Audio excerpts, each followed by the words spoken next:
Hi everyone, my name is James Lee, and I'm going to be presenting today on behalf of the Canadian Walking Soccer Association. We are the national sporting body in Canada and are working to advocate for the growth and development of walking soccer in Canada. Thank you for giving us the time to present at today's Congress. I apologize for not being able to present live, but are looking forward and watching back and learning about and learning from the experiences of others around the world. Walking soccer in Canada would not be where it is at today without the growth of the sport internationally, so it's an honor to be here today. For the time that we have for today's presentation, we wanted to share about the growth and development about the sport in Canada and how it came to be, how different clubs in Canada are organized, some of the tournaments that Canadian teams have participated in, and some of the challenges walking soccer is facing in Canada currently. Walking soccer is fairly new in Canada and is still considered to be in its infancy, with clubs and programs beginning to develop across Canada. Many of the clubs were formed after learning about the sport being played through videos of international play or having the chance to play overseas in countries like England. From there, I'm sure it's a familiar story, with players quickly falling back in love with the sport of soccer and bringing it back home with them to Canada, eager to share their experiences and introduce the sport to their local communities. The first program in Canada started in 2016 with the Parksville Golden Oldies Sports Association out in British Columbia, forming Van Isle Walking Soccer. Over the years, clubs began to develop across provinces, and to date, there are 15 clubs that we are connected with an estimated 500 regular players in the country who play week in, week out, but with many more who have played before. Growth of the sport and development of clubs has very much been grassroots, with programs growing over time slowly through word of mouth, connecting with old friends and teammates, and inviting new ones who may have never played soccer before. The local club organizers and community leaders have been amazing advocates and the backbone of the sport, taking on the initiative to begin their programs and responsibility in growing the sport. Without them, the sport would be nowhere near where it is today. And in 2022, the Canadian Walking Soccer Association was established, and we've been working with groups across the country to promote the sport and help new programs to develop.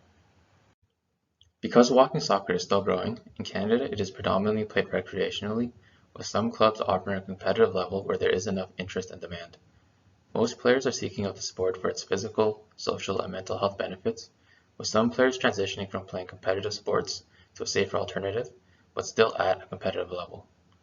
Clubs have a target demographic of adults aged 50 plus, but welcome everyone who's interested in playing regardless of their age. And typically they offer the sport in co-ed sessions, and where there is enough interest, there are women's only groups. Because most play is recreational, there's a lot of variety in the way the sport is played from club to club. The basic rules of the game are consistent, with no running allowed, not allowing the ball to go above head height, and not tackling from behind. But clubs will tailor the rules to the interest of their players and variations in pitch sizes. Variations in goal sizes depending on what is available, the number of players playing from 5-sided games to anywhere up to 8-sided games. Some clubs play with a 3-touch limit, helping more players to be involved in games, while others are a limited touch. At the recreational level, we're encouraging tailoring the rules to the group of players. But for competitive play, a stricter and standardized set of rules is necessary. With our recent participation in the FIWFA World Nations Cup this year, we're aiming to adhere to the international set of rules for competitive level play. In terms of sporting models, clubs vary greatly in the models they follow due to the range in recreational to competitive levels of play. Clubs require registration and small fees for players to book facilities and venues for play, equipment, and importantly insurance in case of injury. Because most play is recreational, referees are typically not involved in regular walking soccer sessions, with players self-refereeing. For competitive play, referees are used, but there has been troubles with consistency in applying rules for running and fouls. This has been a noted issue when participating in tournaments both within Canada and internationally, but we're aiming to host referee training in the future and standardize refereeing to address this. Play within clubs differs, with some programs running more of a drop-in session, with changing and mixing teams every week for players to play with new people, helping to promote their sense of community within their group. With where the sport is currently at in Canada, it is difficult to have leagues with regular teams and standings, but players and organizers have expressed interest in this. As a result, there aren't formal teams within each club, but competition and play between clubs does happen. Given clubs are within reasonable travel distance added to each other, clubs form teams of players within their groups and have arranged games with other clubs, more akin to exhibition games. Due to the differences in rules and plays between clubs, they'll decide and establish rules together for their collaborative games. While mostly all the play of walking soccer occurs within clubs, groups have independently organized or participated in tournaments, giving opportunities for clubs to play against each other. In British Columbia, there has been yearly provincial tournaments since 2020, where teams organize from clubs around the province to participate. The tournaments have been steadily growing over the years, and on screen you can see some of the teams that played in their most recent tournament in 2023.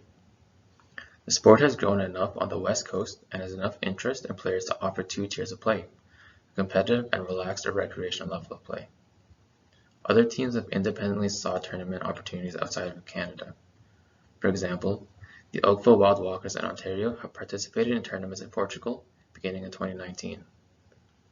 Evidently, there is interest and demand for competitive level play, but the number of clubs and distance between them are challenges. Earlier this year in August, we were able to send a team to represent Canada in the inaugural FIWFA World Nations Cup, the over 60s division. You can see our team, composed of players who love the sport and gathered from across provinces to Canada to compete. Participating in the tournament was an amazing experience for the team, but also for bringing attention to the sport in Canada. Media coverage of the event, as well as social media engagement, has helped to bring more awareness of the sport to potential players, brought in new players into the sport, as well as facilitating interest and growth of clubs in Canada. Our surprising fourth place finish in the over 60s division shows the potential that Canada has for a competitive level and growth that we are hoping to build upon.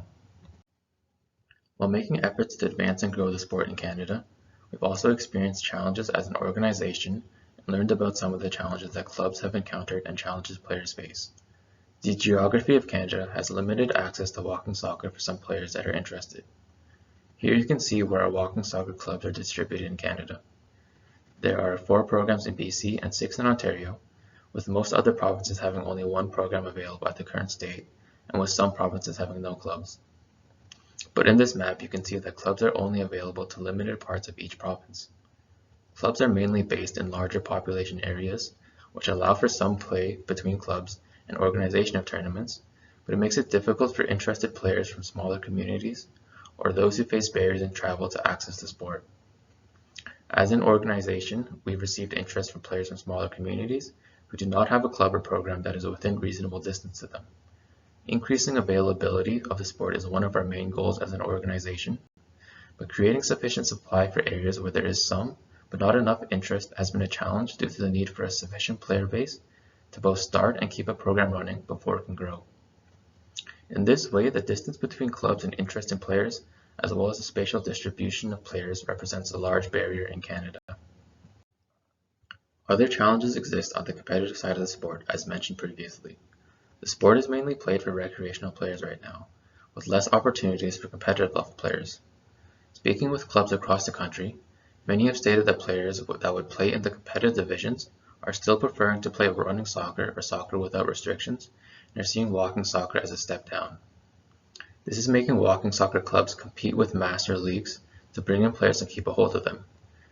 This is a problem, as committing to walking soccer makes it difficult to get back into the running and physicality of the game without restrictions, and players often feel like they're hanging up their boots by joining walking soccer. Other barriers that clubs have noted has been the perception of new players upon joining.